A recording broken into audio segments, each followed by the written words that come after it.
incredible adaptability of the human spirit. Evening. Good morning.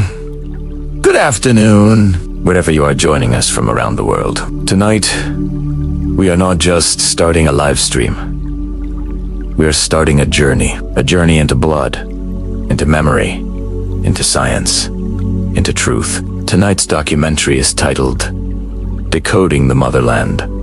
What African DNA reveals about the first humans.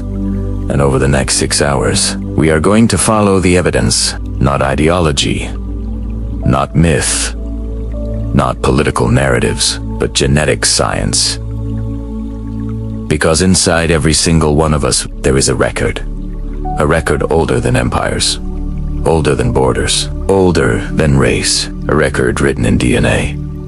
Before we begin, I want you to think about something. Every language, every culture, every nation, every skin tone, every continent, all of it came from somewhere.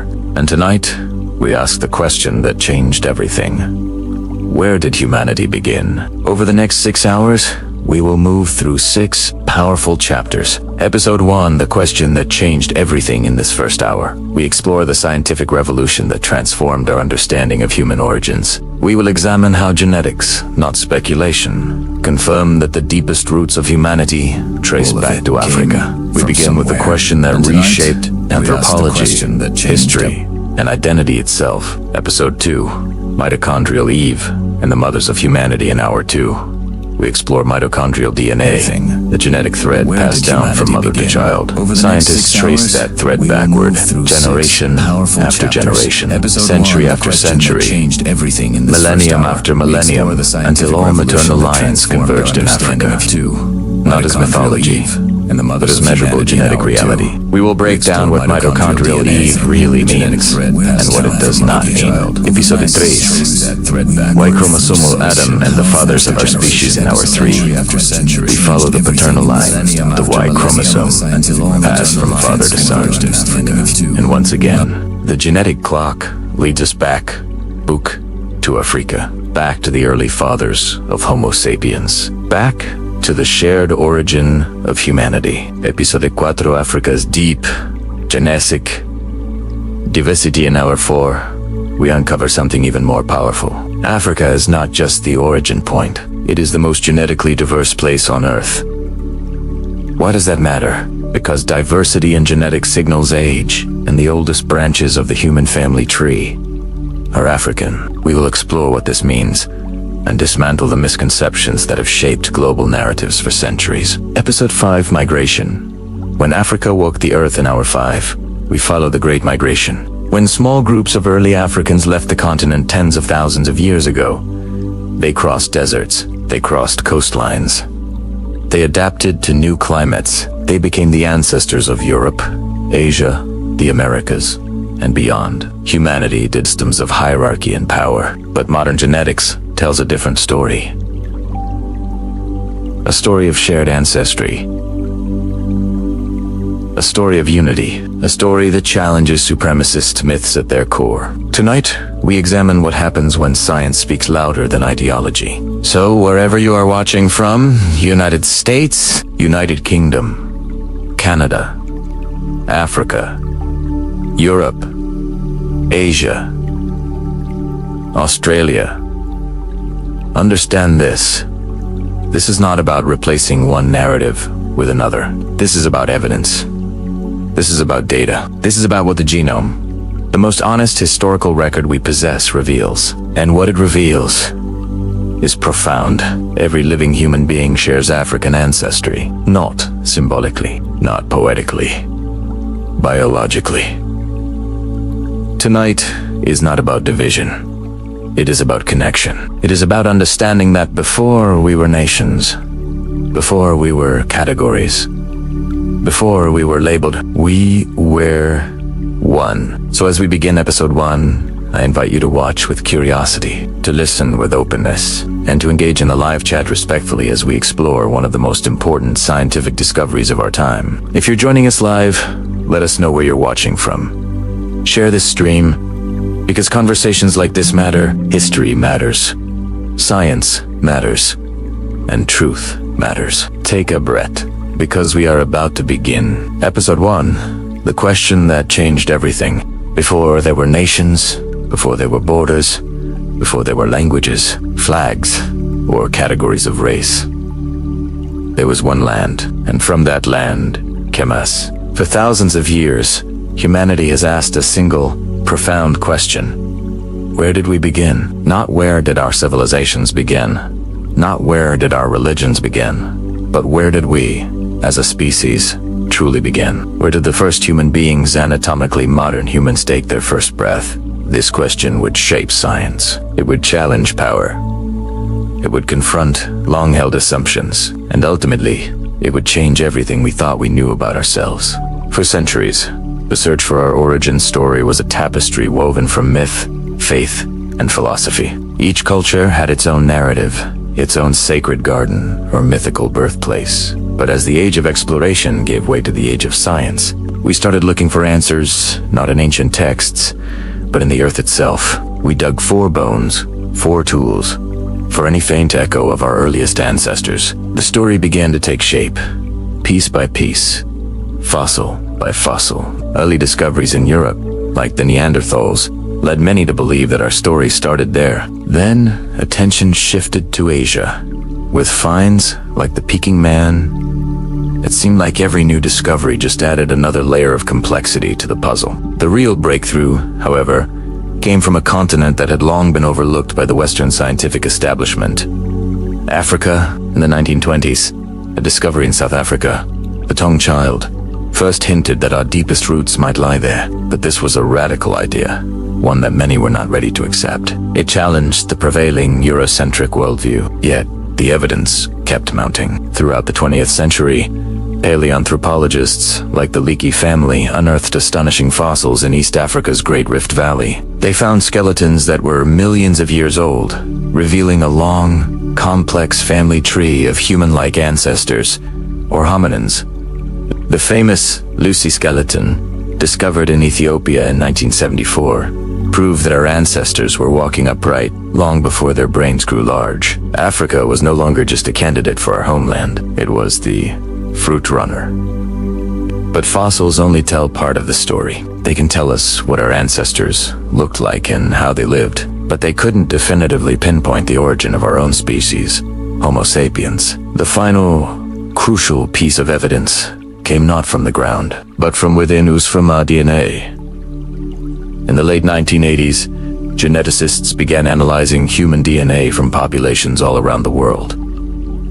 They made a staggering discovery. The genetic diversity within Africa was greater than the diversity in the rest of the world combined. What does that mean? It means that people have been living, evolving, and diversifying in Africa for much longer than anywhere else. All non-African populations, from Europe to Asia to the Americas, are descended from a small group of founders who migrated out of Africa sometime around 60,000 years ago. This theory became known as recent African origin, or more popularly, the Out of Africa model.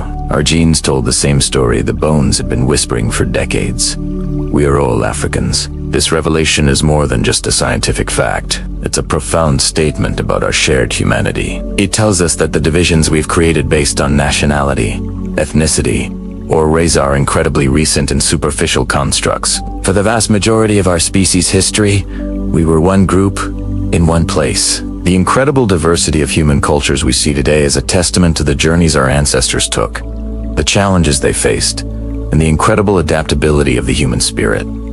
The story of our beginning isn't just about a place on a map. It's about a single, sprawling family tree that includes every person alive today. From the bustling streets of Tokyo to the quiet villages of the Andes, we are all part of a great migration that began on the African savanna hundreds of thousands of years ago. It's a story that reminds us that beneath all our differences, we share a common origin. We share a common home. Thank you for watching. If you found this journey into our past as fascinating as I do, please like, share, and subscribe for more stories about our incredible human history. Have you ever wondered where we come from? Not just your parents or your grandparents, but all of us.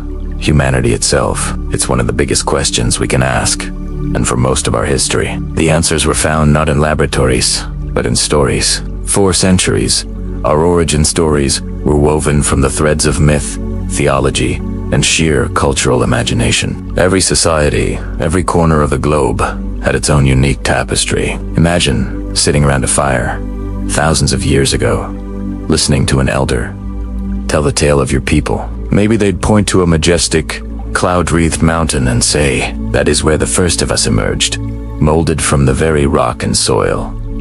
In another part of the world, perhaps the story was tied to the life-giving waters of a great river, its currents carrying the seeds of humanity to the fertile banks. And for countless others, the story began with a divine act, a creator god or goddess shaping the first man and woman from clay, or breath, or light, in some sacred faraway garden. These stories were powerful. They gave people a sense of identity, a place in the cosmos. They explained the unexplainable and provided a framework for life, for morality, for community. They were rich with symbolism and deep with meaning, but they were beliefs. They were matters of faith and tradition, passed down through generations. They weren't based on measurements, on testable evidence, or on cold hard facts of the physical world. The idea of digging into the earth to find the answer wasn't just foreign. It would have seemed nonsensical. The answer was already known, held within the heart of the culture. Then, the world began to change. The age of reason dawned, and the scientific method started to take hold. But even then, the question of human origins was largely left to the philosophers and theologians. That is, until the 19th century, when a quiet, unassuming naturalist embarked on a journey that would forever alter our understanding of ourselves. His name was Charles Darwin. Darwin wasn't loud or bombastic. He was a meticulous observer, a patient collector of facts. Through his travels, especially to the Galapagos Islands, he began to see a pattern in nature. He saw how species were not fixed and unchangeable, but fluid, adapting over immense spans of time to their environments. This led him to a truly radical and world-shaking idea: evolution by natural selection. In 1859, he published On the Origin of Species. While the book focused on the broader animal and plant kingdoms, its implications for humanity were impossible to ignore. If all life was connected, branching off from a common trunk like a great tree, then where did we, Homo sapiens, fit in? The unspoken conclusion was terrifying to many. Humans were not a special, separate creation. We were part of the animal kingdom, subject to the same natural laws. We evolved. We shared a common ancestry with all other life on Earth. This idea didn't just ruffle a few feathers. It caused a seismic shock that ripped through the very foundations of Western thought. It challenged religious doctrine, philosophical traditions, and the comforting notion of human exceptionalism that had dominated for millennia. The backlash was immediate and fierce. Darwin was lampooned in cartoons, depicted as a monkey, and decried from pulpits as a heretic. The debate was no longer just academic. It was a cultural war. A dozen years later, in 1871, Darwin addressed the question head-on in his book, The Descent of Man. Here, he laid out the evidence for a connection to other primates. He looked at the similarities in our anatomy, our embryonic development, even our behaviors. He argued that the differences between the human mind and the minds of other higher animals were a matter of degree, not of kind. But even as he built this powerful case for our evolutionary past, a huge piece of the puzzle was missing. Where did this incredible transformation happen? Where on this vast planet did the journey to humanity begin? Darwin, with his characteristic caution, didn't claim to have the definitive answer. The fossil record was incredibly sparse at the time. There were no ancient human skulls to point to, no clear chain of evidence leading back through the ages. Yet, he had a hunch. A scientific, educated guess. He looked at our closest living relatives, the chimpanzees and gorillas. Where did they live? They lived in Africa. Based on this biological proximity, Darwin reasoned that it was more probable that our own early ancestors also lived on the African continent than anywhere else. It was a simple, logical inference. If you want to find the root of a branch on the tree of life, you look near the branches that are most similar to it. He wrote that it seemed likely that Africa was the cradle of humankind. But it's crucial to understand that this was a hypothesis, not a proven fact. He didn't have the proof. He had a theory, supported by biological logic. but not yet by the rocks and bones of the earth. He had fossils of other animals, fragments of a much larger story, clues that hinted at a deep geological past. But he had no early human fossils from Africa, not a single one. He was pointing to a spot on the map, but the treasure was still buried, and so, for decades following Darwin, the debate raged on. The question of humanity's geographical origin remained wide open, and Africa was by no means the consensus candidate. In fact, for a long time, it was a bit of an underdog. Many prominent scientists, particularly in Europe, were resistant to the idea. There was a pervasive Eurocentric bias at the time, a feeling that the pinnacle of civilization, as they so eat, must have originated in the same place. They looked to their own continent for answers. After all, Europe had Neanderthal fossils, which, while not considered direct ancestors, showed that ancient human-like beings had roamed the continent. Perhaps, they argued, the true lineage of modern humans was also to be found there. Others looked further east, to Asia. Asia was seen as a vast, ancient continent, the cradle of civilizations like Mesopotamia and the Indus Valley. It seemed a plausible stage for the dawn of humanity. The German biologist Ernst Haeckel, a hugely influential proponent of evolution, championed the idea of a lost continent in the Indian Ocean, which he called Lemuria, connecting Asia and Africa. And he specifically proposed Asia as our ancestral homeland. He even gave our hypothetical ancestor a name: Pithecanthropus alalas, the speechless ape. This Asian hypothesis gained what seemed to be stunning confirmation in the 1890s. A Dutch physician named Euge Meduva, inspired by Haeckel's theories, specifically went to Dutch East Indies, now Indonesia, in search of the missing link. And, incredibly, he found it. Or so he thought. On the island of Java, he unearthed a skull cap, a femur, and a few teeth. The creature, which he named Pithecanthropus erectus, or upright ape man, famously became known as Java Man. It had a brain size intermediate between apes and humans, and a femur that clearly indicated it walked upright. For many, this was it. The proof, the cradle of humanity, was in Asia. Darwin, they concluded, had been wrong. The discovery of Java Man tilted the scientific consensus heavily towards an Asian origin for many years. There was tangible evidence, something you could hold and measure, which seemed far more compelling than Darwin's logical inference about African apes. Meanwhile, the resistance to the very idea of evolution continued. Many people simply couldn't accept the notion of a shared ancestry with apes. The biblical account of creation was not just a story.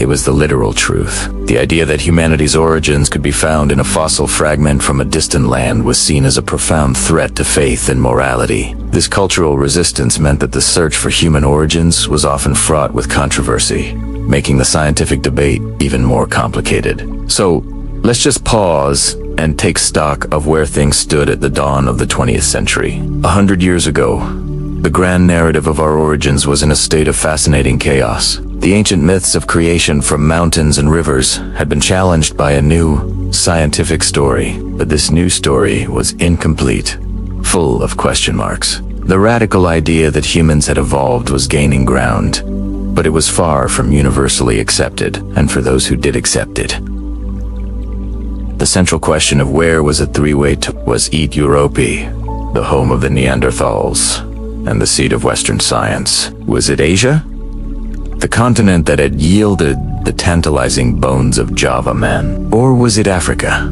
The continent favored by Darwin's logic, but which had so far offered up nothing but silence. The origin of humanity was one of the greatest scientific mysteries of the age. It was a puzzle with pieces scattered across continents and across vast gulfs of time. No one knew for sure. Darwin had pointed the way, but the path was dark and uncertain. It would take new discoveries, new generations of determined fossil hunters, and new ways of thinking to finally begin to shine a light into that darkness and reveal the secrets that the African continent had been holding all along. The journey from myth to science was well underway, but the most exciting chapters were yet to be written. Have you ever wondered where we all came from? Not just our parents or grandparents, but the very first members of our species, Homo sapiens. For a long time, this was one of the biggest mysteries in science. But then, the Earth itself began to speak. across the vast sun-drenched landscapes of Africa, from the ancient mountains of Morocco to the Great Rift Valley in Kenya.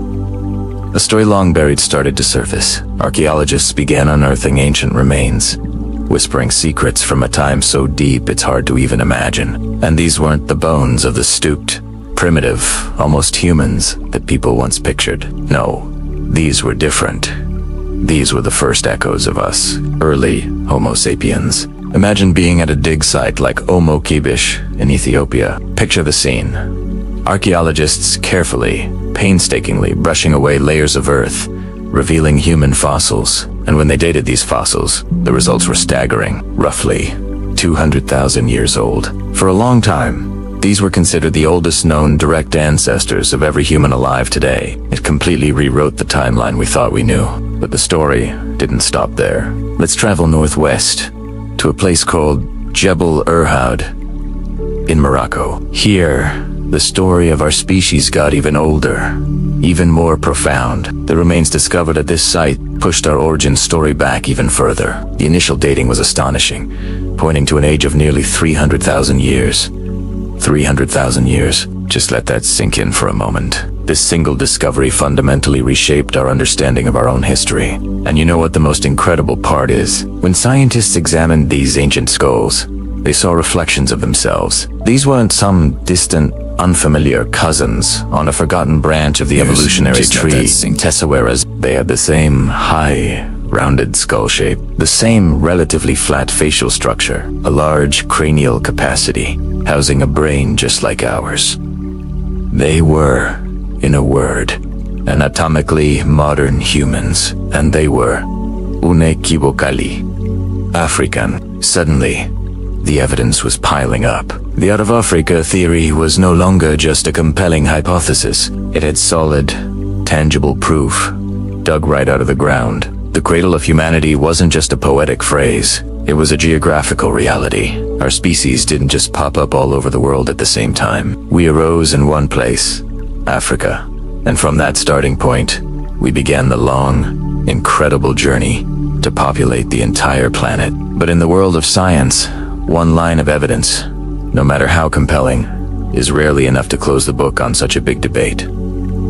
Fossils, as crucial as they are, have their limits. For one, they are incredibly rare. The conditions for a bone to survive for hundreds of thousands of years are so specific that what we find is just a tiny fraction of what once existed. It's like trying to understand all of world literature, but you only have a few torn pages from a handful of books. Fossils can also be incomplete. A jawbone here, a piece of a skull there, a few limb bones. Reconstructing an entire individual, let alone an entire population. From these fragments is a monumental task, part science, part artistry, and because of this, they can sometimes be misinterpreted. Different scientists might look at the same fragment of bone and come to slightly different conclusions about its age, its species, or its exact place in the human story. So, the debate wasn't completely silenced. Skeptics still had questions. Was this really the whole story? Were these African fossils truly the direct ancestors of everyone on Earth today? Or were they just one of many regional populations of early humans, some of whom eventually died out? To truly answer these questions, to settle the debate once and for all, science needed something more, something deeper, something that wasn't locked away in ancient stone, but was alive, present, and carried within every single one of us. Science needed to look not at the bone, but at the blueprint. The story wasn't just in the earth. It was in our blood. It was in our DNA. And that's where the next chapter of this incredible human story begins. Have you ever wondered where we all come from? Not just your family or your country, but all of us as a species. For centuries, this was a question for fossils and artifacts, piecing together a story from fragments of the past. But in the late 20th century, a revolutionary tool gave us a new way to look back in time. That tool is genetics. Inside every single cell of your body is DNA. Think of it as a molecular code, a biological archive, a detailed record of your ancestry written in just for chemical letters: A, T, C, and G. This code isn't static. Over generations, it mutates. but very, very slowly. Tiny changes, minute variations, get passed down from parent to child. Scientists realized these mutations could be tracked. They form branches, like a massive family tree for all of humanity. The deeper the branch, the older the lineage. So, they asked a bold and brilliant question. What if we traced all human DNA backward, back through countless generations, back through centuries, back through millennia? Where would all these branches meet? Where would the human family tree begin? The quest began. Researchers started collecting and examining DNA from populations all over the world, from the bustling cities of Europe and Asia to the remote villages of the Americas and Oceania. They were looking for the oldest branches, the deepest roots of our shared history, and what they found was truly remarkable. The deepest branches, without exception, the oldest genetic lineages on the planet were found in Africa. Not just some of them, but the oldest of them all. This discovery was profound. They found that the greatest genetic diversity on Earth exists within African populations. Now, in genetics, diversity is a direct signal of age. Think about it this way. The longer a population has existed in one place, the more time there's been for those tiny random mutations to accumulate, the more time for new branches to form on the genetic tree.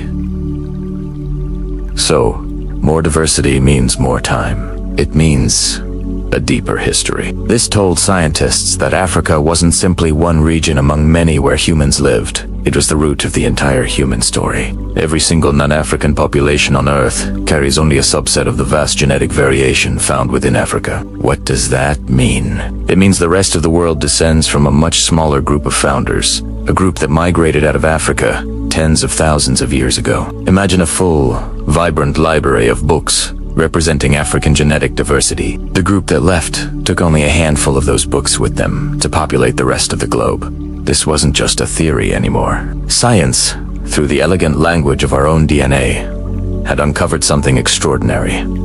A truth written in our very cells. Humanity began in Africa. We are all, in the most fundamental sense, African. Let's dive a little deeper into what genetic diversity really means. Imagine two groups of people. Group A has lived in the same place for 100,000 years. Group B was founded by a small number of people who left Group A 50,000 years ago and moved to a new continent. Over that first 50,000 years, unique mutations appeared in Group A, creating a rich tapestry of genetic variations. When the small group left to form Group B, they could only take the genetic variants they happened to have. They left behind all the other variations that existed back in the homeland. From that point on, both groups continued to develop new mutations, but Group B started with a much smaller genetic toolkit. That's why today, if you compare the DNA of two people from different parts of Africa, they can be more genetically different from each other than an Italian is from a Korean. It's a stunning testament to the deep, ancient history of humanity on the African continent. This journey out of Africa wasn't a single event, like a bus leaving a station. It was likely a series of migrations, small bands of hunter-gatherers, pushing into new territories over thousands of years. The first major wave is thought to have happened around 60,000 to 70,000 years ago. These early pioneers followed the coastlines, moving through the Middle East, into Asia, and eventually spreading across the entire planet. As they moved, they adapted. They encountered new climates, new foods, new challenges, and these adaptations are also recorded in our DNA. For example, variations in skin pigmentation are linked to the levels of UV radiation in different parts of the world. Lighter skin evolved in regions with less sunlight to help the body produce vitamin D, while darker skin provides protection in sun-drenched equatorial regions. These are not signs of fundamental difference, but of our species' incredible ability to adapt. Another fascinating genetic clue is our relationship with other ancient hominins, like the Neanderthals and when modern humans expanded out of Africa, they weren't entering an empty world. They met and, on occasion, interbred with these other human-like groups. That's why many people of known African descent today carry a small percentage of Neanderthal DNA in their genome. It's a ghostly echo of encounters that happened tens of thousands of years ago. A reminder that our family tree has some very interesting and intertwined branches. Populations in East Asia and Oceania also show traces of Denisovan DNA. another archaic human group known mostly from a few tiny bone fragments found in a Siberian cave. Genetics allowed us to identify an entire population of ancient relatives we barely knew existed. This intermingling might have even been beneficial, possibly passing on genes that help modern humans adapt to new environments and diseases outside of Africa. So, our DNA is more than just a blueprint for building our bodies. It's a living history book. It tells a story of unity, of a single origin for all of humanity. It tells a story of adventure and perseverance, of small groups of people who walked out of their homeland to populate an entire planet. And it tells a story of connection, not just to each other, but to ancient cousins we never knew we had. The Out of Africa model, confirmed by genetics, has become the cornerstone of modern anthropology. It's a powerful narrative that unites every person on Earth. It shows that concepts of race are a modern social construct, not a deep biological reality. Genetically, we are one single, incredibly diverse, and wonderfully interconnected species. Every time you look at the news and see people from different corners of the world, remember this: we are all part of the same epic journey. Our differences in appearance are incredibly superficial, a thin veneer painted over a shared heritage that is hundreds of thousands of years deep. Our story is not one of separate origins, but of one origin and a magnificent, branching journey across the globe. Science continues to refine this story. With every new genome sequenced, with every new analysis, the picture becomes clearer and more detailed. We're learning more about the timing of migrations, the routes our ancestors took, and the challenges they faced along the way. But the fundamental truth remains unshaken, written in the code of life itself. We are all children of Africa, bearers of a legacy of exploration and resilience. That's a story worth celebrating. Have you ever looked at a family tree and traced your lineage back a few generations? Maybe you found a great-great-grandparent from another country, or discovered a surprising connection to a historical event. But what if we could go back further? Way, way further. Not just hundreds, but thousands, even hundreds of thousands of years. What would that ultimate family tree look like? Well, science has a way to build it, and the story it tells is one of the most profound we've ever discovered. It's a story written in our very own DNA. At the heart of this story is a concept that sounds like something out of a science fiction movie: the molecular clock. But it's very real. Think about it like this. Your DNA is an incredibly long instruction manual, passed down from your parents, who got it from their parents, and so on. Every time this manual is copied, tiny little typos can occur. These are called mutations. Now, for the longest time, we thought these mutations were completely random and chaotic. But in the 1960s, scientists like Linus Pauling and Emil Zuckerkandl noticed something remarkable. When they compared the same protein between different species, they found that the number of differences seemed to correlate with how long ago those species had split from a common ancestor. It was a revolutionary idea. What if these mutations weren't completely random in their timing? What if, over long stretches of evolutionary time, they actually occurred at a relatively steady, predictable rate, just like a clock that ticks at a regular pace? This is the molecular clock. It's not a perfect clock, mind you. Different parts of our DNA can tick at different rates, and scientists have to carefully calibrate it using fossils and other data points. But once calibrated, it becomes an incredibly powerful tool.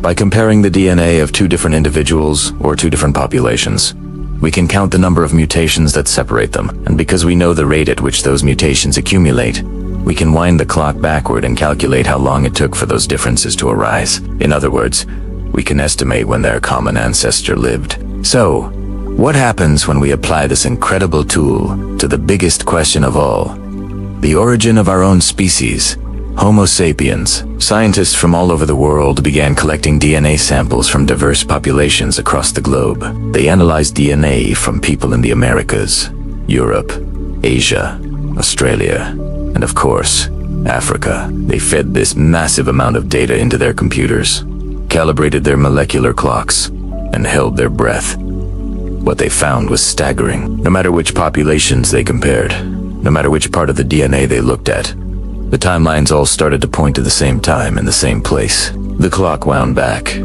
past the invention of writing, past the rise and fall of the Roman Empire, past the construction of the Great Pyramids. It kept going past the dawn of agriculture when our ancestors first started farming. It went further still, back into the depths of the Ice Age, to a time long before recorded history. And there, it stopped, roughly 200,000 to 300,000 years ago. The timelines from all around the world converged on a single point of origin, and that origin was in Africa. This is what's known as the Out of Africa theory.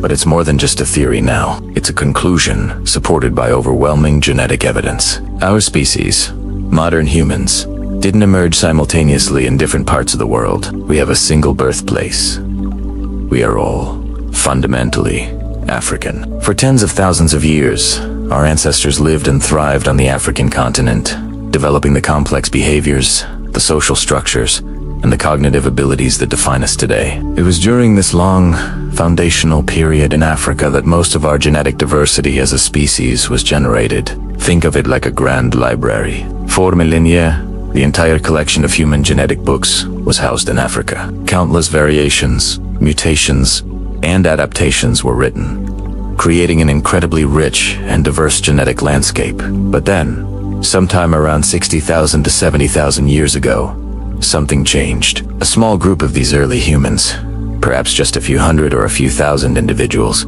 did something no one had done before. They left. We don't know exactly why they left. Maybe it was climate change, a search for new resources, or simply human curiosity. But small bands of hunter-gatherers began to migrate. They likely traveled northward, perhaps crossing the Sinai Peninsula into the Middle East, or maybe even crossing the narrow Bab el-Mandeb straight from the Horn of Africa into the Arabian Peninsula. This was not a single, grand exodus. It was likely a slow, generational trickle, with groups branching off, settling new lands, and pushing the boundaries of the known world one step at a time. From that initial foothold in the Middle East, they spread westward into Europe, eastward across the vast plains of Asia. They developed new tools to survive in colder climates. They navigated coastlines and crossed treacherous mountain ranges. Within just a few tens of thousands of years, a geological blink of an eye, our ancestors had populated almost every corner of the planet,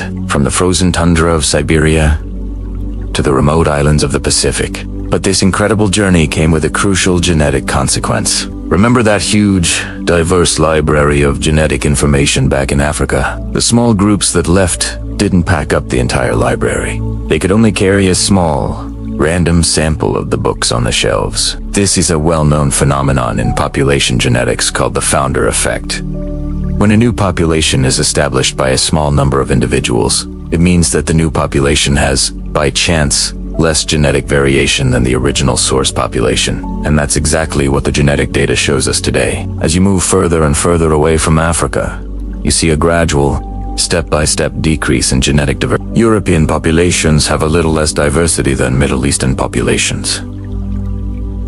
East Asian populations have a bit less than that, and indigenous populations in the Americas, who were the last to be settled after a long migration across the Bering Strait, have the least genetic diversity of all. But it's crucial to understand what this means, and what it doesn't mean. Lower genetic diversity doesn't mean less evolved or less advanced.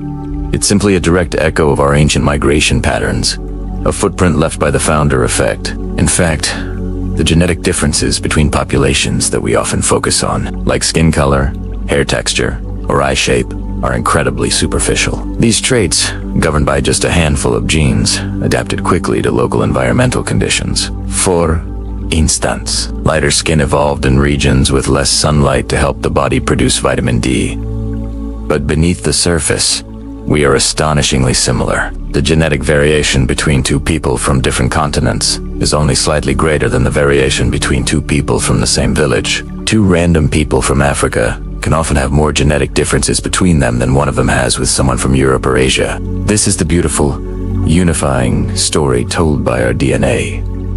It dismantles old, harmful ideas about race being a biological reality. Genetically, there's no such thing as a white race or a black race or an Asian race.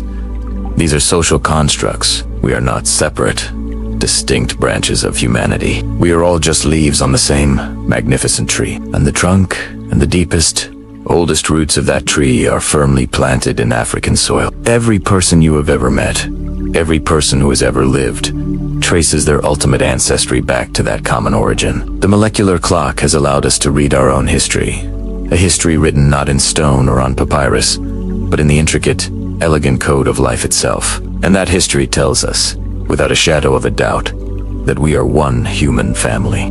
Have you ever stopped to wonder where we truly come from? Not just our parents or grandparents, but the very first of us. It's a question that has puzzled humanity for millennia, and the answers we've told ourselves have shaped civilizations, who's defied empires, and defined our very sense of self. One particular discovery, emerging from the quiet world of laboratories and genetic sequencing, sent shockwaves through it all. It was a revelation that was not merely scientific. It was philosophical, political, cultural.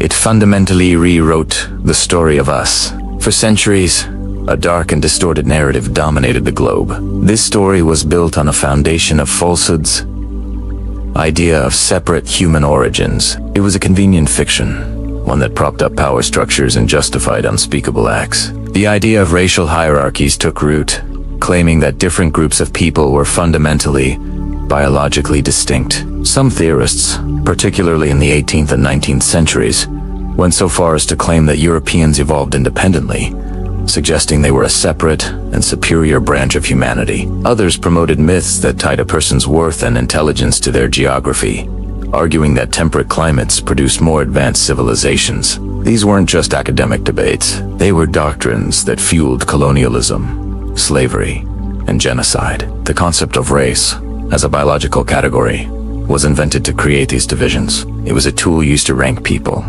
placing certain groups at the top and others at the bottom. This ideology was so pervasive that it was taught in universities, written into laws, and became ingrained in the cultural fabric of societies worldwide. It was a story designed to separate us, to create an us and a them. But like all lies, it was destined to crumble under the weight of truth. And that truth came from a field of science that could read the story written in our very cells. Genetics. The study of our DNA. This field of science provided the tools to dismantle those old toxic narratives completely. In the late 20th century, scientists began to analyze mitochondrial DNA.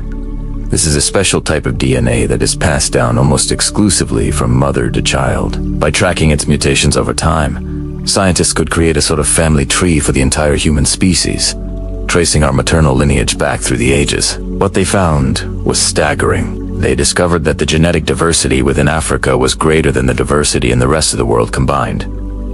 What does that mean? Imagine a single tree trunk, that's Africa. As branches grow out from that trunk, they carry only a subset of the genetic information from the original source. The rest of the world, Europe, Asia, the Americas, Australia, all branches from that original African trunk. The genetic evidence was overwhelming and undeniable. It pointed to a single point of origin for all modern humans, a mitochondrial Eve who lived in Africa around 200,000 years ago. Then came the analysis of the Y chromosome, which is passed from father to son. It told the exact same story. The Y chromosomal Adam, our shared paternal ancestor, also lived in Africa. And with the completion of the Human Genome Project in 2003, the case was closed. Our genetic code proved, beyond any doubt, that a small group of our ancestors, Homo sapiens, left Africa somewhere between 60,000 and 70,000 years ago and went on to populate the entire planet. This means that every single person alive today, no matter what they look like or where their families lived for the past few thousand years, is of African descent. Every European, with their fair skin and diverse hair colors. Every Asian, from the steppes of Mongolia to the islands of Japan. Every indigenous American, whose ancestors crossed the Bering Strait. Every Pacific Islander, who navigated vast oceans to find new homes. Every person alive today descends from those African ancestors. And this isn't a symbolic connection. It's not a metaphor. It is a direct, unbroken, biological fact, written into the A, T, and G's of your DNA. The physical differences we see among people's skin color, eye shape, hair texture, incredibly recent and superficial adaptations to different environments. For example, lighter skin evolved in regions with less sunlight to help the body produce vitamin D. These traits are a testament to our species' incredible adaptability, not a sign of fundamental difference. Genetically, any two people on opposite sides of the planet are 99.9% identical. The concept of biological races is, simply put, a scientific fiction. Think about the profound implications of this. There are no separate human species. There are no separate origins. There is only one human family with one shared homeland. The hierarchies that were built on the lie of separation have no biological basis. The idea of purity is meaningless because our history is one of constant movement, mixing, and migration. We are all, in the most literal sense, family. This discovery is a powerful antidote to racism and prejudice. It challenges us to see beyond the superficial and recognize our shared humanity. It tells us that our story is not one of division, but one of a single, incredible journey. A journey that began on the African continent with a small group of brave explorers and continues today with nearly 8 billion of their descendants spread across the stars. It's a story of unity, of resilience, and of a shared heritage that connects every single one of us. It's a truth that has the power to reshape our world, to heal old wounds, and to build a future where we finally recognize the simple, beautiful fact that we are one. The next time you look at another person, no matter how different they may seem, remember the incredible journey that connects you both. Remember that you are looking at a distant cousin, a fellow traveler who shares the same ancient origin. Ever wondered who you really are? I don't mean your name, your job, or where you live. I mean on a deeper level.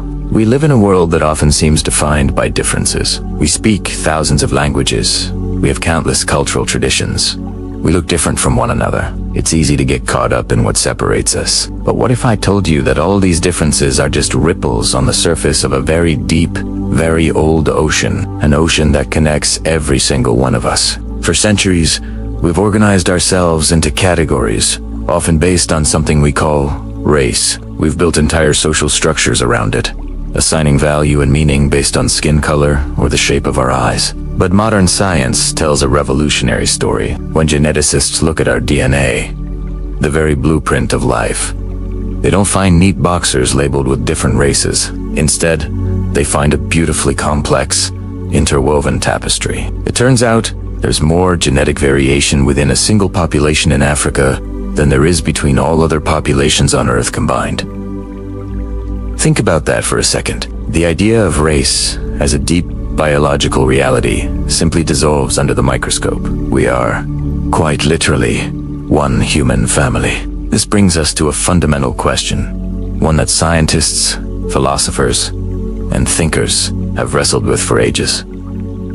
Where did our story begin? If we are all one family, where's the family home? For a long time, the answer was shrouded in mystery and myth. But with the power of genetics and archaeology, we've been able to trace our steps back in time, following a trail of genetic breadcrumbs left in our DNA.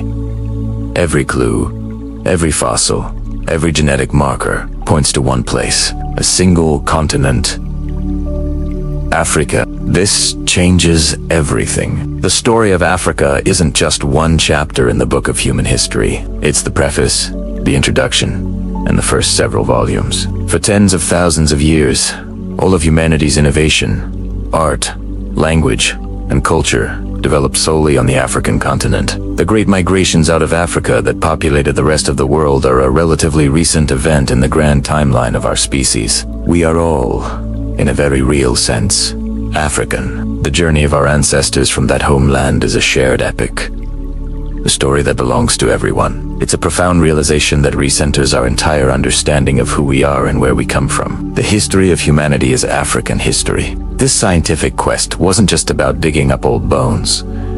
It was a revolution in thinking. Scientists started analyzing the genetic code of people from all over the world. They were looking for patterns, for common threads that could link us all together. They expected to find complex branching trees showing distinct, ancient lineages for different groups, but that's not what they found. Instead, every path they followed, every genetic trail they mapped, led them back to the same starting point. It was like following thousands of different rivers upstream, only to discover they all flow from the same Great Lake. That Great Lake of human genetic diversity is Africa. This discovery didn't just rewrite history books, it reshaped our identity. So, What does this all mean? It means that beneath all the superficial differences we see our skin tone, our language, our culture, we share a common beginning. It means that the concept of race, as we've historically constructed it, doesn't reflect any deep biological division. It's a social idea, not a genetic one. And most importantly, it means that the story of Africa is not some peripheral tale in the saga of humanity. It is central. It is the heart of the story. The question that changed everything was simple.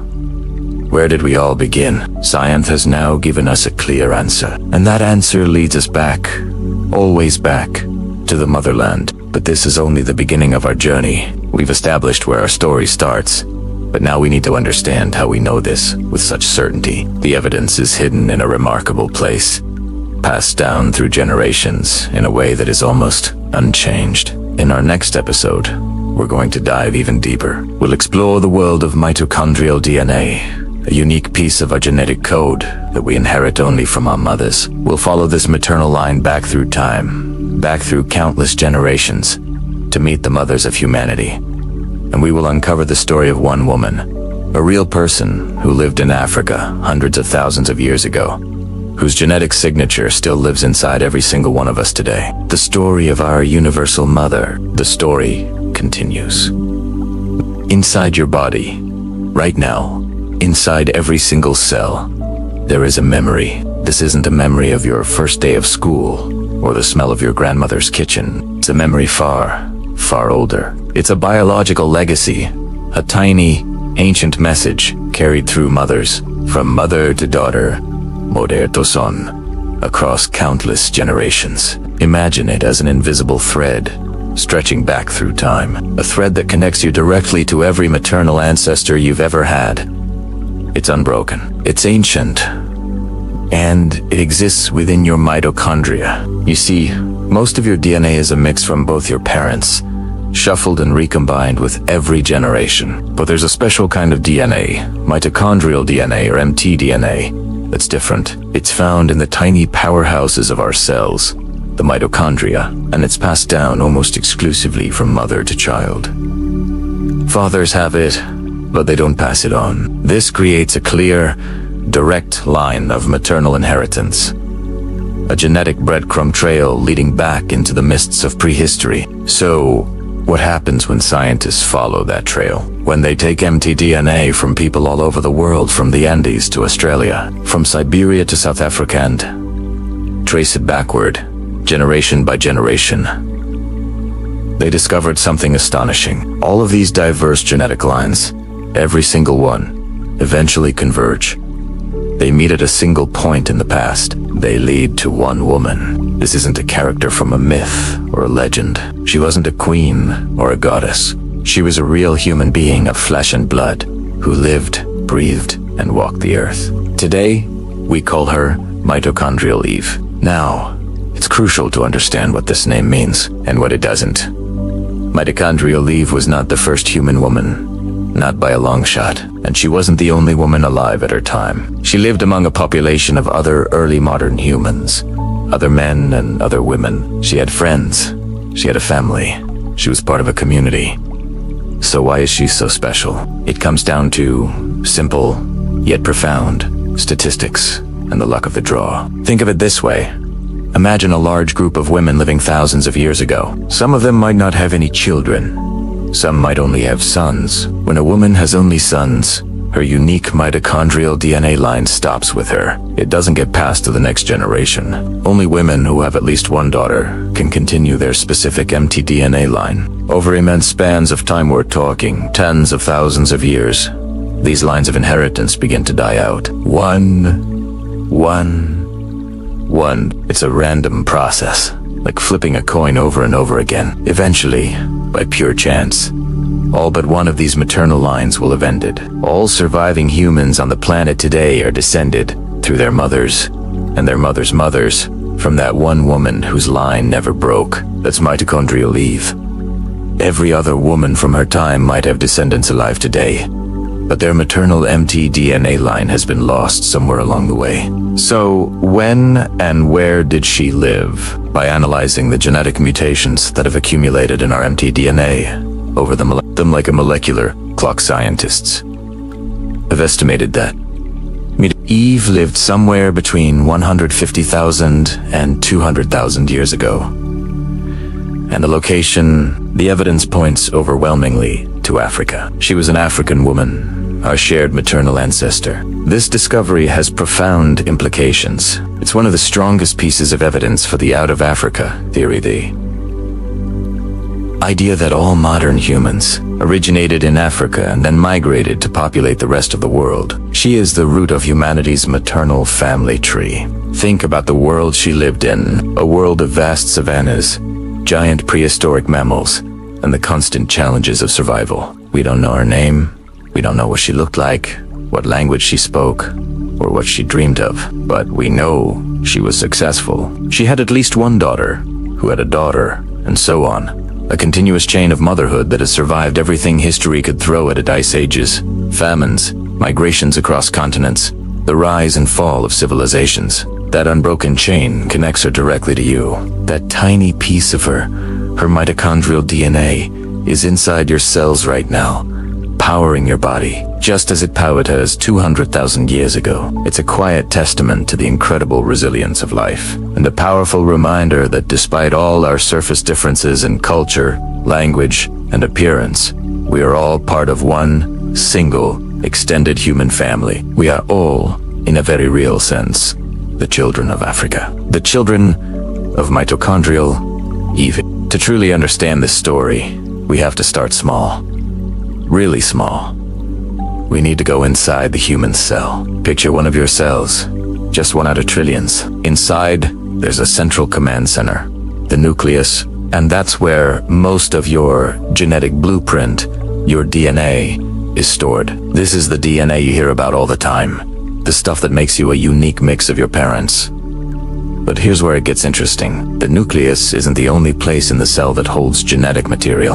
There's another source, hidden away in tiny structures called mitochondria. You might remember from biology class that mitochondria are the power plants of the cell. They're these little bean-shaped organelles working tirelessly, converting the food you eat into the energy that powers everything you do, from blinking to breathing to thinking. They are absolutely essential for life. But what most people don't know is that these power plants have a secret. They carry their own separate set of DNA. It's called mitochondrial DNA, or mtDNA for short. And this is where the story takes a fascinating turn. Unlike the DNA in your nucleus, which is a 50-50th split from your mother and your father, mitochondrial DNA has a completely different inheritance pattern. It comes down to you exclusively from your mother. That's right. Only from your mother. When a child is conceived, the sperm contributes its half of the nuclear DNA, but its mitochondria, along with their DNA, are typically left behind. The egg, on the other hand, is packed with mitochondria, and it's these maternal mitochondria that get passed on to the new embryo. What does this mean? It means that every single person listening to this, you, me, everyone, carries a direct, unbroken genetic line that stretches back through our maternal ancestors. It's a flawless chain of inheritance. Your mitochondrial DNA is a near-perfect copy of your mother's, and hers is a copy of her mother's. Your grandmother, and hers is a copy of her mother's, your great-grandmother. This chain continues, unbroken, generation after generation. It's a genetic breadcrumb trail leading us back through time. Think about that for a moment. This tiny circle of DNA inside your cells is a direct link to a woman who lived hundreds of years ago, and she is linked to a woman who lived thousands of years ago. We can follow this thread back through countless generations, past recorded history, past the rise and fall of empires, past the invention of agriculture. We can trace it back tens of thousands of years, all the way to a common ancestor for all living humans today. This incredible journey through time is all thanks to the unique way mitochondrial DNA is passed down. Scientists have used this special property of mtDNA to do some incredible detective work on a global scale. By comparing the small variations in mitochondrial DNA among different populations around the world, they can build a giant family tree for all of humanity. These variations, or mutations, happen at a relatively predictable rate. So, by counting the differences between two people's mtDNA, we can estimate how long ago their maternal lines diverged. It's like a molecular clock, ticking away through the ages. This research has allowed us to map the great migrations of our ancestors as they spread out from Africa and populated the rest of the world. We can see the paths they took, the continents they crossed, all written in the language of genetics. And it all leads back to one single point. Through this genetic time travel, scientists have traced all modern human mitochondrial DNA back to a single ancestral sequence. This has led to the concept of mitochondrial EV. Now, it's crucial to understand what mitochondrial EV means and what it doesn't. She wasn't the first human woman, nor was she the only woman alive at her time. There were thousands of other women living alongside her. But mitochondrial Eve is unique because she is the most recent woman from whom all living humans today descend in an unbroken line purely through their mothers. The mitochondrial lineages of all her contemporaries have, over the immense span of time, simply died out. Maybe they only had sons, or maybe their female lineage ended at some point. But Eve's lineage survived, and it has branched out and spread to every corner of the globe. So, this woman, who lived in Africa roughly 200,000 years ago, is, in a very real genetic sense, the great-great, and you'd have to say great about 8,000 times, grandmother of us all. It's a profound concept. It means that despite all our superficial differences in appearance, language, or culture, we are all part of one vast, interconnected family. We all share a common maternal ancestor. This isn't a philosophical idea. It's a biological fact, written into the very fabric of our cells. The study of mitochondrial DNA doesn't just tell us about our ancient past. It also has incredibly important applications today. In forensics, for example, when nuclear DNA is too degraded to be useful, like in old bones or shed hairs, scientists can often still extract and analyze mitochondrial DNA. Because there are hundreds or even thousands of mitochondria in each cell, there are many more copies of mtDNA than nuclear DNA, which increases the chance of getting a usable sample. This has been instrumental in solving cold cases and identifying the remains of historical figures, like the Romanov family of Russia. It also plays a huge role in medicine, since mitochondria are the cell's power plants. Mutations in mitochondrial DNA can lead to a range of serious, often debilitating diseases. These are called mitochondrial diseases, and they can affect any part of the body, but they often impact the organs that require the most energy, like the brain, heart, and muscles. Understanding how mtDNA is inherited and how mutations arise is critical for diagnosing these conditions and developing potential treatments. There's even a controversial but groundbreaking medical procedure related to this, sometimes called three-parent IVF. If a mother knows she carries a mutation for a serious mitochondrial disease, this technique allows doctors to take the nuclear DNA from her egg and place it into a donor egg that has healthy mitochondria, but has had its own nucleus removed. This egg is then fertilized. The resulting child has nuclear DNA from the mother and father, but healthy mitochondrial DNA from the donor. This breaks the chain of inherited disease, offering hope to families who might otherwise face a devastating diagnosis. From tracing the epic journey of our species across the globe to solving modern crimes and preventing genetic diseases, this tiny piece of genetic material holds an immense story. It's a story about our shared ancestry, our incredible resilience, and the deep, fundamental connection we all have to one another. The fact that you carry within you an unbroken link to a woman who lived 200,000 years ago is nothing short of breathtaking. It's a personal, biological heirloom, a microscopic testament to the long, unbroken line of mothers who came before you. So next time you think about who you are and where you come from, remember the story written in your mitochondria. It's a story of survival, of connection, and of our shared human journey. Have you ever wondered where we all come from? Not just your parents or your grandparents, but all of us, every single person on Earth. Where does our story truly begin? For a long time, we looked to fossils and ancient artifacts to piece together our human family tree. But in the late 20th century, a new kind of history book was opened. One written not in stone, but in our very own cells. It revealed a story more profound and interconnected than we ever imagined. A story that points back through tens of thousands of years to a single, common ancestor for us all. Today, we're going on a journey deep into our own DNA, to find the woman known to science as mitochondrial Eve. This incredible detective story starts in 1987. A team of pioneering including a researcher named Rebecca Ken, embarked on a revolutionary project. Their idea was both simple and brilliant. If we want to understand the history of our species, let's read the history written in our genes. They decided to focus on a very special type of DNA.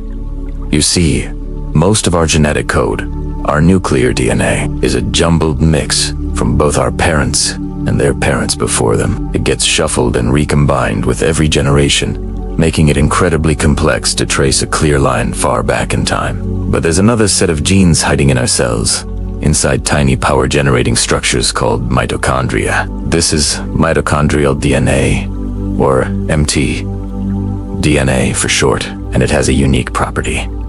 It is passed down almost exclusively from mother to child. Your mitochondrial DNA comes from your mother, who got it from her mother, who got it from her mother, and so on, in an unbroken maternal line stretching back into the mists of time. It's like a genetic surname that only passes down through the female line. It also mutates, or changes, at a relatively steady and predictable rate. These small mutations act like ticks on a clock, allowing scientists to measure how long ago different lineages split apart. The more differences in mtDNA between two people, the more distant their common maternal ancestor.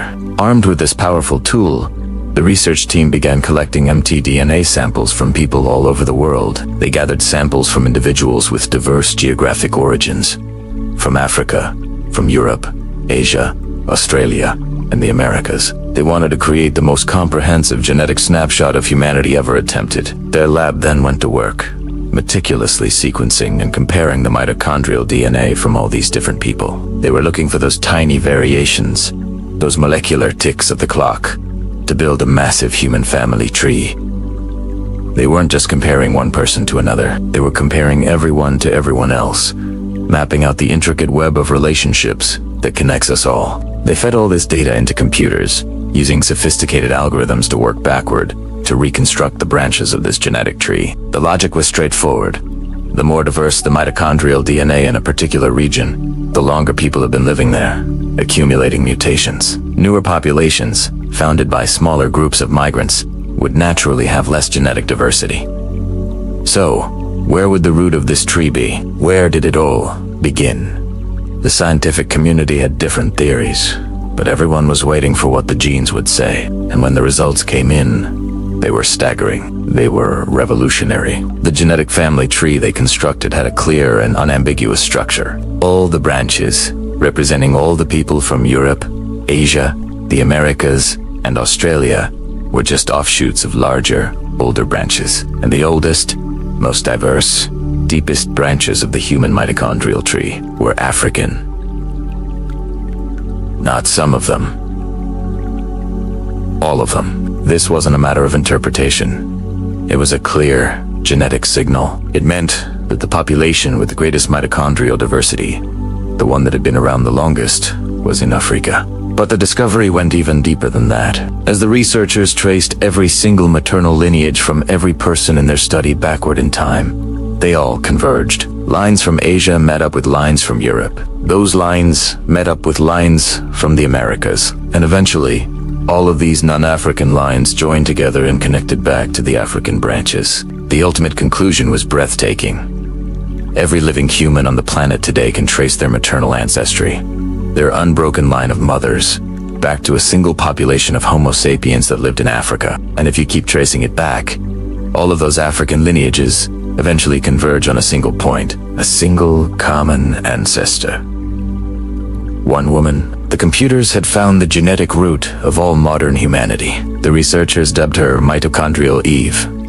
This name, of course, caused a lot of confusion. It brings to mind a biblical image of a single woman, the first and only woman, alone in a garden, but that's not what the science means at all. Mitochondrial Eve was not the first human woman, nor was she the only woman alive at her time. It's crucial to understand this. She lived in a thriving community, among thousands of other men and women. She had parents, maybe siblings, and she certainly had neighbors. Many of the other women living alongside her also had children. So why is she the special one? Why is it her mitochondrial DNA and only heirs that exists in every single one of us today? The answer lies in simple probability, a game of genetic chance played out over thousands of generations.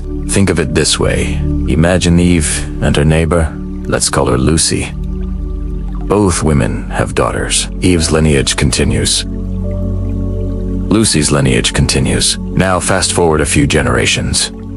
Perhaps one of Lucy's descendants only has sons, while her nuclear DNA will pass on. Her unique mitochondrial DNA line stops right there. It doesn't get passed to the next generation, or maybe another descendant has no children at all.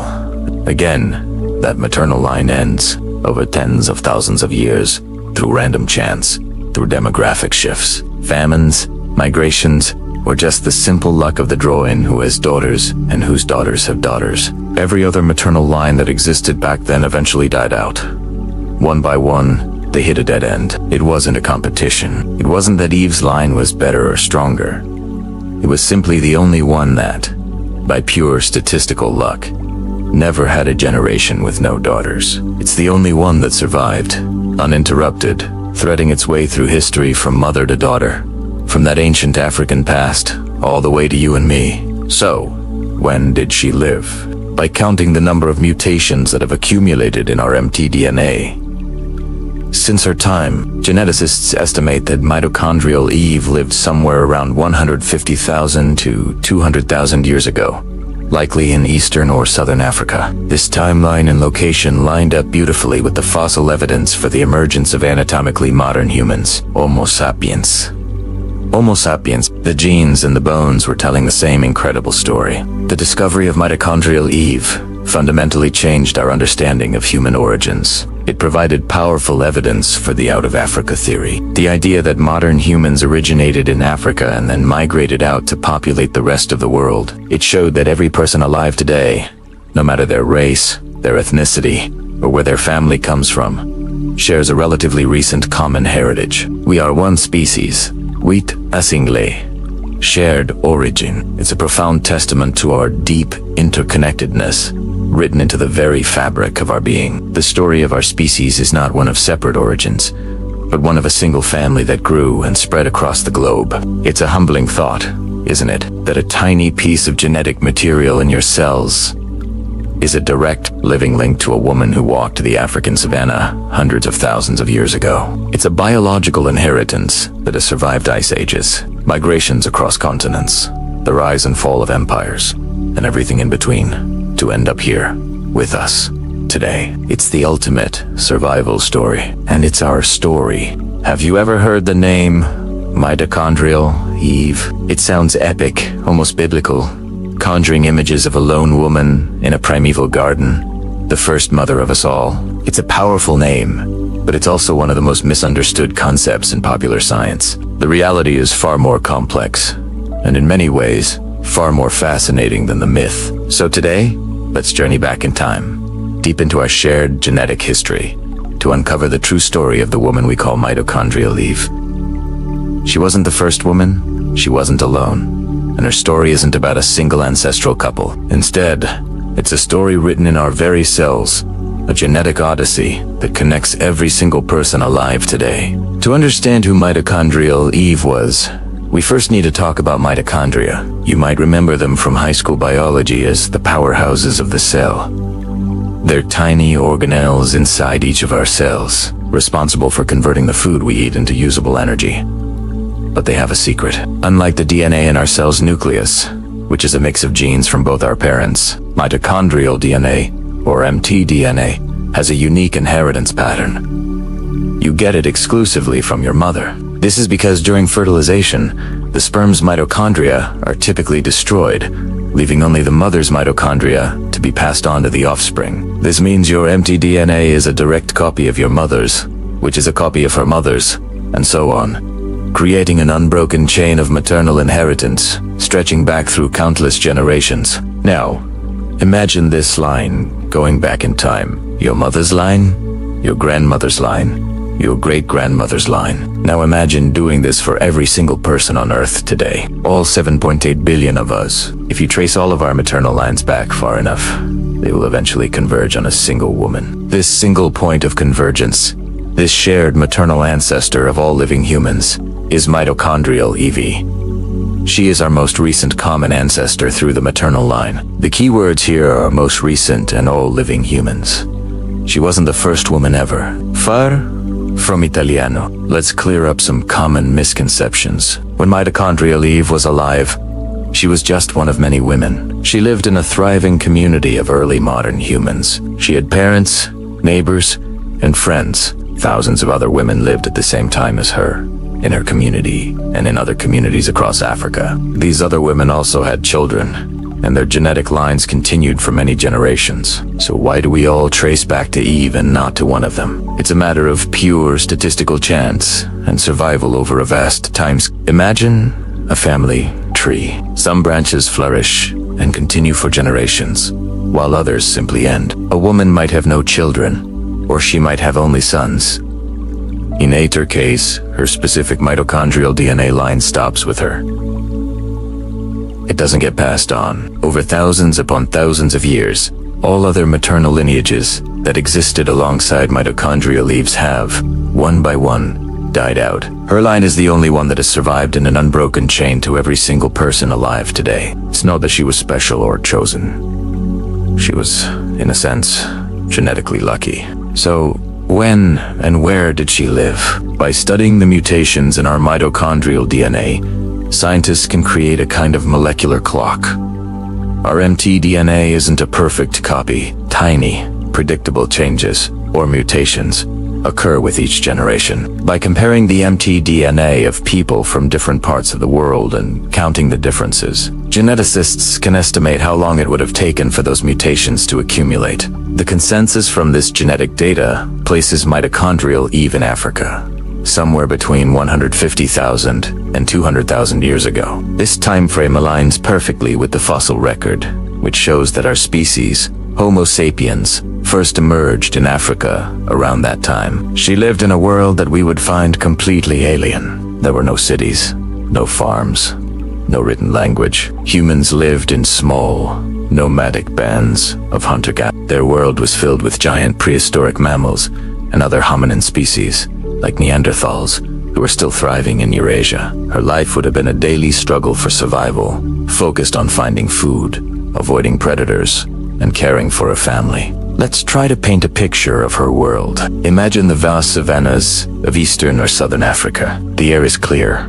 The sky is immense. Her community would have moved with the seasons, following herds of game and knowing the land intimately, which plants were edible, where to find water, and how to read the tracks of animals. Their tools were made of stone, wood, and bone, crafted with skill passed down through generations. Communication was entirely verbal, through language, but also through art, like the cave paintings that would emerge later. Their social structures were complex, built on kinship and cooperation. Survival depended on the group, not the individual. Mitochondrial Eve was a part of this world. She would have been a skilled forager, a mother, a member of her community. She would have felt joy, grief, fear, and love, just as we do. She was fully human, with a complex inner life and a deep connection to her people and her environment.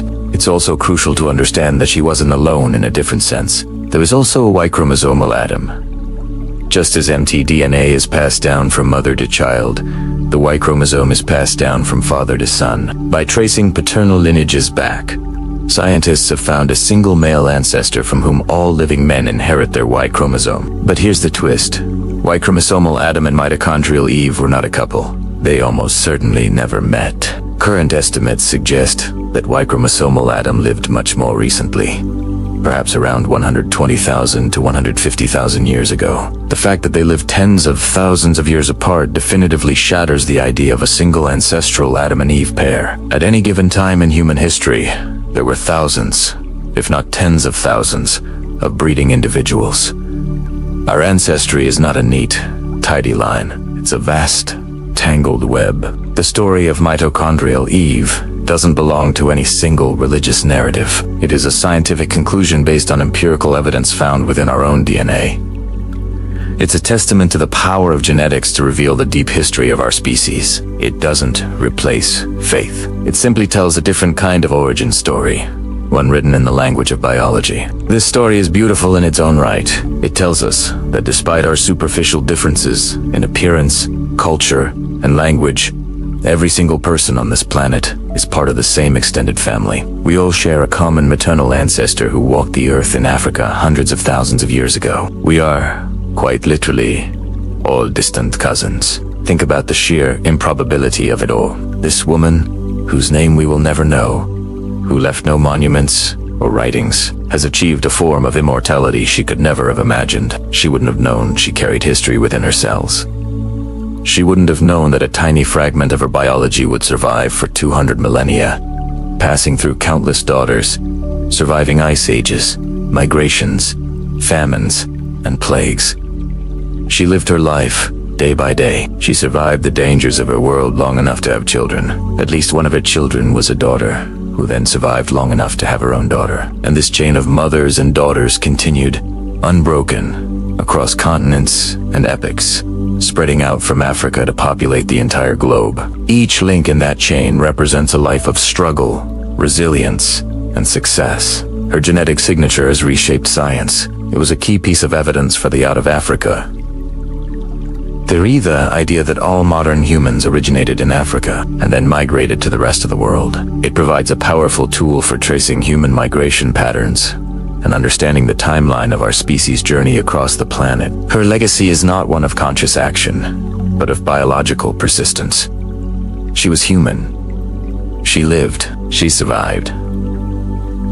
She passed life to her children, and through them, through an unbroken line of mothers, she passed a tiny part of herself to us. The next time you look in the mirror, remember that inside every one of your cells is a direct link to this ancient past, a molecular heirloom connecting you to mitochondrial Eve and to every other human being on Earth. Her story is our story. Have you ever wondered where we all come from? Not just your parents or grandparents, but the deep, ancient roots of humanity itself. The answer, it turns out, is written in our DNA. More specifically, in a tiny piece of genetic material passed down from mother to child, generation after generation, called mitochondrial DNA. Think of it as a biological heirloom, a microscopic time capsule that carries the story of our maternal lineage all the way back to the dawn of our species. Scientists who study this incredible molecule have discovered something profound. They can group people into what they call haplogroups. Think of them as giant ancient family clans, defined by shared genetic markers. And when they mapped these haplogroups across the globe, a clear picture emerged. The oldest, most foundational branches of the human family tree are found exclusively in one place: Africa. These ancient maternal lineages are known as the L haplogroups. You might see them labeled as LO, L1, L2, and L3. These aren't just random letters and numbers. They represent the deepest, most ancient roots of our shared human story. The yellow haplogroup, for example, is considered the very first branch on the human mitochondrial DNA tree, stretching back nearly 200,000 years. These lineages are the matriarchs of all humanity. Everyone alive today can trace their maternal ancestry back to these African roots. Now here's where it gets even more fascinating. As scientists looked at the genetic makeup of people outside of Africa, they noticed a striking pattern. Every single non-African mitochondrial haplogroup, from the mountains of Asia to the islands of the Pacific, from the plains of Europe to the coasts of the Americas, descends from just one of those African branches, L3. Let that sink in. For a moment, out of all the rich genetic diversity that existed in Africa, represented by LOL1, L2, and L3, only a small group carrying the L3 lineage ventured out to populate the rest of the world. This historic journey, often called the Out of Africa Migration, was a pivotal moment for our species. A small band of pioneers, our ancestors, carried a single genetic torch out of their homeland, and from that flame, all the diverse populations of the world were kindled. What does this mean? It means that the group of humans who migrated out of Africa carried only a fraction, a small sample of the total genetic diversity that was present on the African continent at the time. Imagine a massive, ancient library filled with countless books of human stories. The group that left took only one shelf of books with them. Those books went on to create new libraries all over the world. But the original library, the one in Africa, still holds all the original volumes. This is the scientific reason why Africa is, to this day, the most genetically diverse continent on Earth.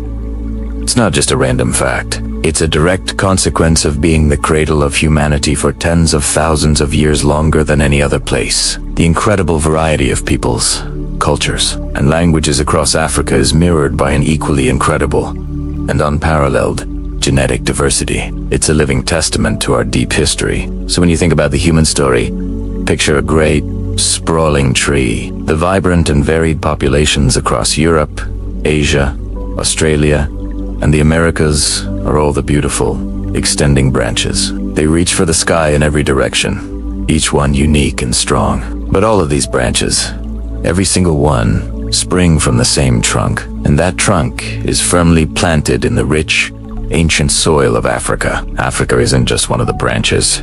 It is the root. It's the origin point, the source from which all of humanity's incredible journey began. Understanding this doesn't diminish anyone's heritage. It enriches all of ours at Canucks. It shows that beneath our surface-level differences, we are all part of one sprawling, interconnected family with a shared origin story. The story of humanity is a story of migration, of adaptation, and of incredible resilience. And it's a story that started in Africa. The next time you look at a map of the world, remember that it's not just a map of places, but a map of a journey that is coded into the very cells of every person on this planet. The evidence is undeniable, passed down from mother to child for millennia. We are all, in the most fundamental sense, children of Africa. The genetic diversity we see on that continent isn't just a part of the human story. It is the library of our origins. This scientific truth is a powerful reminder of our shared ancestry. It's a call to celebrate not only the diversity that makes our world so interesting, but also the deep unity that binds us all together as one human family. The story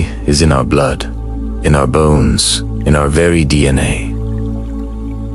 The branches of humanity have spread far and wide, but we all trace back to the same strong, ancient root. Let's travel back in time, deep into the heart of Africa, long before the first cities were built, long before the written word. I want you to imagine a woman, not as a scientific label, not as mitochondrial leaf, but as a person, a living, breathing individual with hopes, fears, and a fierce will to survive. Picture her walking across the vast, sun-drenched landscapes of prehistoric Africa. The earth beneath her feet is rich and ancient. She knows this land intimately, every tree that offers fruit, every root that provides sustenance, every river that quenches thirst. Her days are a constant rhythm of movement and awareness. She gathers food, her hands skilled at finding berries, nuts, and edible plants. It's a knowledge passed down through generations, a silent language of survival. She isn't alone. She exists within a small, tight-knit group. These are her people, her family. She forms deep bonds, communicates not just with words, but with gestures, with shared glances, with the easy comfort of mutual understanding. There is laughter around the fire at night. There are shared stories, and there is the collective responsibility of looking out for one another. In Tiswar, community is everything. It is the shield against the unknown, the warmth in the cold night, and at the center of her world are her children. Imagine her as a mother, fiercely protective, teaching her young ones the ways of the world. She shows them which plants are safe to eat, how to read the tracks of animals, where to find shelter from a sudden storm. She carries them, comforts them, and dreams of a future for them. Her love is a powerful, primal force, the very engine of continuity. She is the guardian of the next generation, a link in a chain, stretching into an unknowable future. Her life is not easy. She endures immense challenges. The world around her is in constant flux. The climate shifts, turning lush plains into arid landscapes, or bringing relentless rains that flood the valleys. Resources become scarce, and our group must move, always searching for a new place of abundance, a new haven. Survival is a daily negotiation with nature. She faces dangers we can barely comprehend: predators lurking in the tall grass, the threat of injury or illness without modern medicine. Her resilience is astounding. She navigates this perilous world with courage and an unyielding instinct to persevere. This woman was not a queen, a warrior, or a priestess. In her own time, she was not extraordinary in status. She was one among many, living her life, raising her children, and enduring the hardships of her era. But her legacy is true.